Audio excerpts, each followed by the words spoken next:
Welcome back to Geeking Things, and today we're going to finish our reaction and review to Joe Abercrombie's. Did I say that right? Yeah, Joe Abercrombie's. Second book in his trilogy. Well, Before they are before they hanged. are hanged. Yes. And so far, it's been a great adventure. I believe Saidar just finished the second book today. I did. I just finished the second book today. Yeah, I'm probably halfway through the third, maybe a little farther. I don't know. Show off. They just keep throwing stuff at you. You think you're near the end, and all of a sudden another mountain falls on your head. Fact. You just never know what to expect. Let's see. Bogda had just heard that he was being sent back to Adjua. Yes, so Glocta is in, what's the name of that city? Dagaska? Right, Dagaska. He's in Dagaska and trying to stop the siege, and he got in kind of a little bit of debt. Kind of futilely, Yeah, so he got in a whole bunch of debt with the bank, which, That is true. true. It did was it prolonged it, but... They gave him money to try to, was it for bribery or to try to hold off the Gurkish? Yeah, just for supplies, for food, For all the for different weapons, things they needed. anything they need to be able to sustain themselves over the next who knows how long, as they can. Right. And of course, Glocta gets recalled, and He's brought back, right? and he just leaves them all to die. He's like, "Sorry, bitches. It's I'm time sorry, for me to but go." I've been recalled. I have to go back, so I'm leaving. So I mean, it worked out for him, okay, I guess. For that time being, but as it moves forward, it's questionable. When he's first coming back and he's being taken to see Salt, Yeah. he's not sure whether he's being taken there. He's like stopping like every Inquisitor he sees. He expects him to reach out and grab him and Yeah. lock him up or whatever. He's expecting the same treatment that he's been dishing out, to happen to Yeah, him. he's And- been waiting for it, and he's already lived through it, so he knows what to expect. And then That's he's right. congratulated. Salt's like, I gave you an impossible task. You did a pretty damn good job on it. Look how long you lasted there. I only expect you to last about 3 or 4 days. Right. Maybe a week tops. And so they're going through all that, and Because he doesn't know that, he had to, I don't know what you want to call that, wine and dine, I guess, to try to make things work out. But so, but then he goes from one impossible task to another.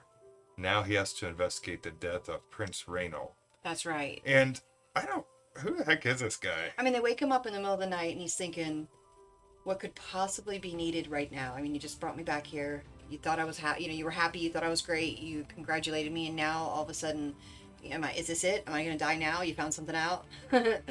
Yeah. So now and then he it's has to... the prince instead. Which, he wasn't even there for any of it. He knows none of the background. No. Who is this prince guy? We know about the other prince that was killed.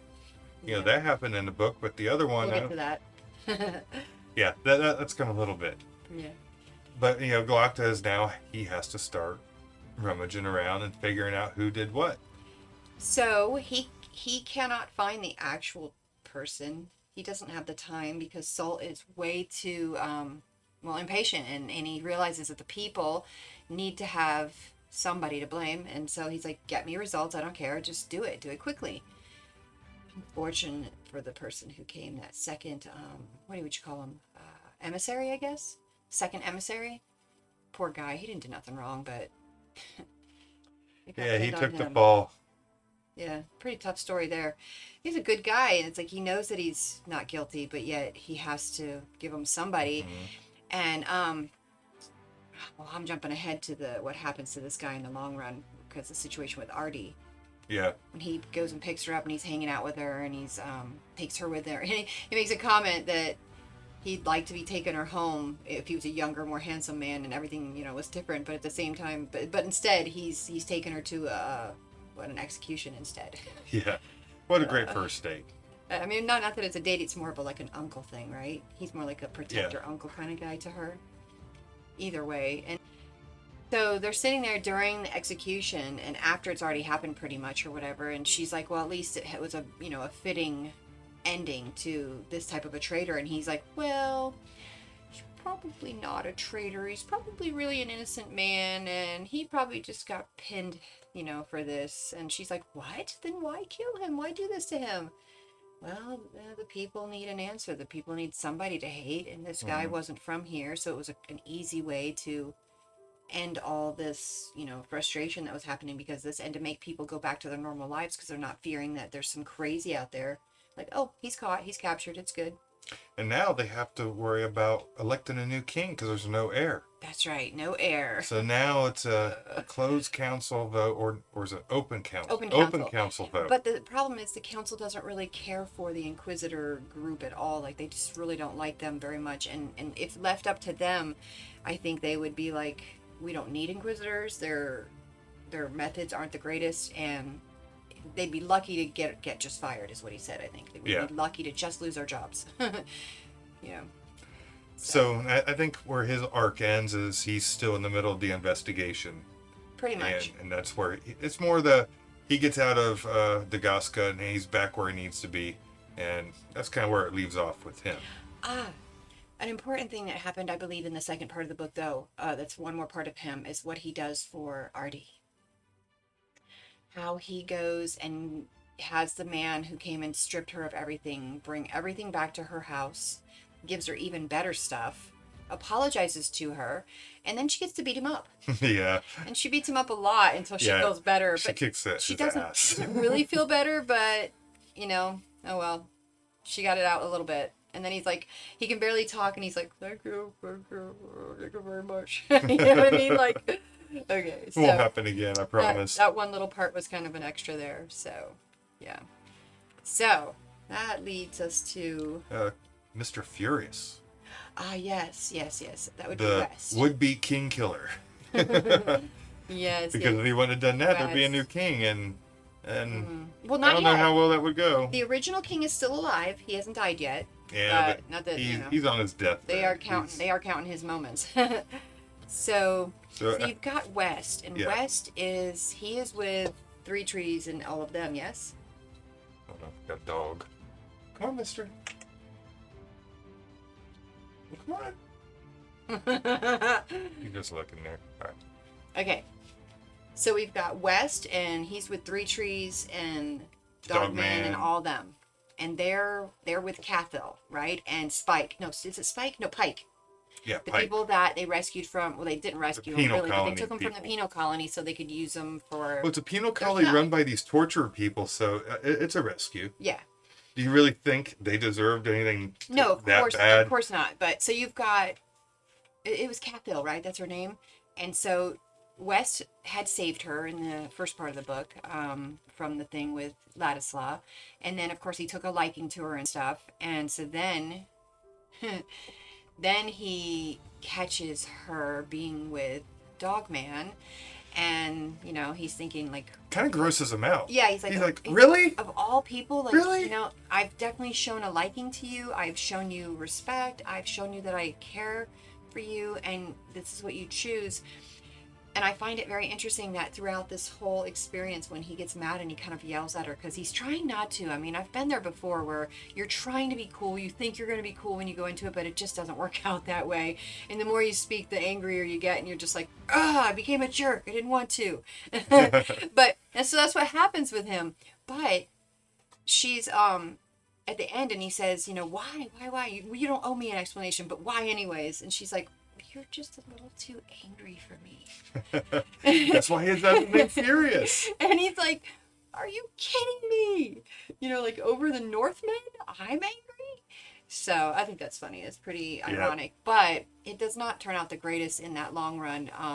They meet the Feared. Yes, they... Was it Fenris the Feared? Is that his name? Yes, Fenris the Feared. And then there's, smoke comes in. I just think it's curious how when I assume he's an eater. He's got these powers that makes him unstoppable. So, but when these characters come in, they always seem to bring some kind of weird mystical mist with them. Like, you just know, you know what I mean? Like, there's a precursor to them coming. Like, you're just aware that they're coming. Well, this is a fantasy world with magic, but magic is hardly brought up except talked about. You don't really see it that much. Every once in a while, Baez has had to save them with magic every once in a while, or just show people, And at one time knocked them out for a couple days. Yeah. Because there's limits, But the Feared, so he showed up. This dude is... And literally, he gets that name, the Feared, because his presence makes the toughest, craziest men feel like running like a baby. Like they're scared to death and they don't even understand it. And they like don't want to, but they're just like, you know what, to hell with this. I just can't stand here anymore. I got to go. This is scary. But Three Trees being Three Trees, boy, he just has a way of keeping people in line, like keeping them on the line, even though they know they have no chance in hell. And he's just like, don't do it. Stay put right here. We got this. Okay. You're ready. Ready. Let's go. Let's go. And they're like, why am I doing this? Like, why? Why am I? No. Why not? I should go the other way. That's a big guy that needs to die. So they tried. They pretty much go at him, and they all give it a really good go for a pretty good long while. It's kind of hard to beat somebody that when feel pain. they're cut open and it comes out, if he even Right, bleeds at all. They stab him in the leg with a sword, all the way through the leg. Normal things would not move after that, but this guy keeps on going, doesn't even take it out. They pull it out, and there's no wound. Yeah, What? just it automatically It's like heals. he's Play-Doh or something. He's Jell-O. As soon as you pull it out, it just goes whoop, back together. How'd that go? I know. She doesn't know. Oh, I don't know. I'm only on book 2. Well, now book 3. I'm getting ready to start book 3. I have not started it yet. Okay, so that happens, but they barely get through that only because something happened to him and he ran off. Like, I don't even know what happened to him. He just all of a sudden decided, like, ooh, let me run off. If I remember right, I think it was what was going on with West and them. They had just turned the army. They won a battle, and that. Okay. And so when they started retreating, the Fenris guy kind of went with them. Yeah. So he runs think off, that's and how that's I the got only reason that they even make it through Yeah, it. he's gonna kill all of them. But Cathil, she doesn't make it through it because she gets hit with an arrow in the very beginning of the fight when it first starts out. Shanka's. Yeah. They hit her with an arrow, and they can't pull it out, so they have to push it through. And then it's probably too much. Probably gives her a heart attack. Honestly, she probably died of shock, but she dies, and that's awful. And then Three Trees dies, which is really sad, and that kind of made me sad. I think I even teared up on that. I was like, man, this really sucks because I don't know, but so that's a tough one. And then they elect. Well, they talk about Dogman. it, and they're like, oh, it's got to be one of you two, and they're like, no, not us, because we can't. I won't follow him, and he won't follow me. Exactly. So they're like, it has to be you. Has We've to be already you. decided. And Dogman's like, no, man, it can't be me. No, He's it's like, not how me. about Grim? Yeah. I'm like, No. They're like, it has to be you. It's already decided. That's that. Like, You're the leader. Damn, where's Logan at? dot. I love how it always does that when they'll be doing that kind of thing, and then all of a sudden it'll jump to blah blah blah blah blah. Logan died. All right, so that leaves one more party, right? Yep, the party of Baez, Logan, Pharaoh, wow. Lightfoot, Tenderfoot, Speaking whatever of his name is. Pharaoh, let's talk about that. Are you talking about the The unlikely union. So one day I'm sitting there and he says to me, Tef says to me, what would be the most unlikely union in all of, what would I call it? I don't even know what their land is called. Okay, so all of First Law. And of course, she said Jezebel and Baez. I actually think I remember saying Nine Fingers and Pharaoh because I thought they're so unhappy. But at the same time, you start out thinking that Logan is like this really mean, gruff, unhappy dude. But the thing is, you quickly learn that he's trying to change. He's trying to be a better man. So really, she's got him beat on that unhappy ugliness. I mean, she's just so unhappy. Logan doesn't remember when he's the Bloody Nine. Right. So he's not carrying that around with him because he didn't do the deeds. Right. It was his alter ego. She has all that backstory that makes her she just can't let go. But okay, so they have this unlikely union that just happens, and damn, that scene was like. I found myself blushing and being embarrassed by it, but at the same time, I can't reach you all the way over there. Yes. At the same time, it was written so poetically almost that it was like, instead of it being written like porn, it was like poetic porn. It was just so much better. I loved it. It was a great way to write it, and the milk in the bucket. Jeez Louise. I think the bucket's filling back up. That was a really good thing. So I like the fact that he mentions that in the daytime she's still just as cold as ever, but at night she finds herself in his blankets more than not. That's funny. And it's just I can't reach you from across the room. That's the best part. So what are you looking at? He's like, your ass. And didn't that all come about because they got attacked by some Shenka and they all got separated?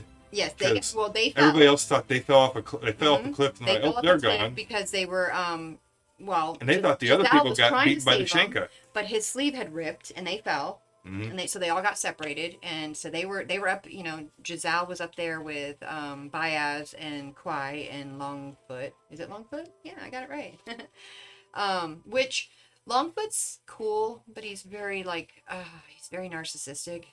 Boy, does he love himself. And Giselle, he's just sad about his face and his limp, and Yeah. he's got some sad end of the stick. And then he's thinking about Artie all the time and how like could she like he's having dreams about her loving him or liking it or whatever, just wanting to be with him. And then he's just kind of sad in real, you know, when he wakes up in real life that maybe she won't Right. like him anymore. I don't know. And so you've got Baez like just let's go, we got to get to the stone. You've got Kwai being, I don't know, he's just been weird for a really good while now, like just weird. Yeah. I don't know, suspicious kind of, but just there's a I difference between the Kwai Broody. here and the Kwai in the first book, Yes. which was all he couldn't do anything right. He was but I know that one too. And even if I told her right now, she'd be like, "Get out of here!" No. He's one of the like Jubins or something. He's one of the brothers. No. Oh, okay. I was gonna say if he's like one of the brothers or something secretly, then that would make me really cool.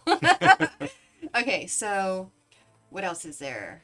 Well, it's pretty much after they survived the Shenka, and they get all back together, they get to the destination and they find out That's right. They we've get been back had. together. It's not They here. find each other. They go and they find the seed, and he talks to the spirit, and she hands the seed out to Pharaoh, and then he's like, he touches it with the tip of his finger. He being Baez, and he's like, shock me or anything. Nothing bad happened. It didn't blow up. So then he's We're like, still two alive. fingers, a little bit his hand. He's like, wait a minute, and picks it up like, this is not it. This is not the right Not thing. the And then seed. they break it on the ground. It falls apart just like normal rocks. And for the most part, that's just where everything ends. I mean, pretty It much just- we hit all those boom. little pointers. They're just kind of, Yeah. you know, that's it. That's the end of it right there. The guys are you know, moving on. Those guys Yep. are, well, let's keep going. What do we do? You know, we gotta, I mean, he's a little mad. I think it's curious that, how angry he got and how he reacted to people, how he kind of yelled at everybody a little bit, like Baez, that is, how he kind of yelled at each Well, person. somebody fooled him and he doesn't know. I know, but it's these are his people that have been following him for this purpose, for really not an actual gain to them. Yeah, they're not even getting paid. He's the one that has to fight someone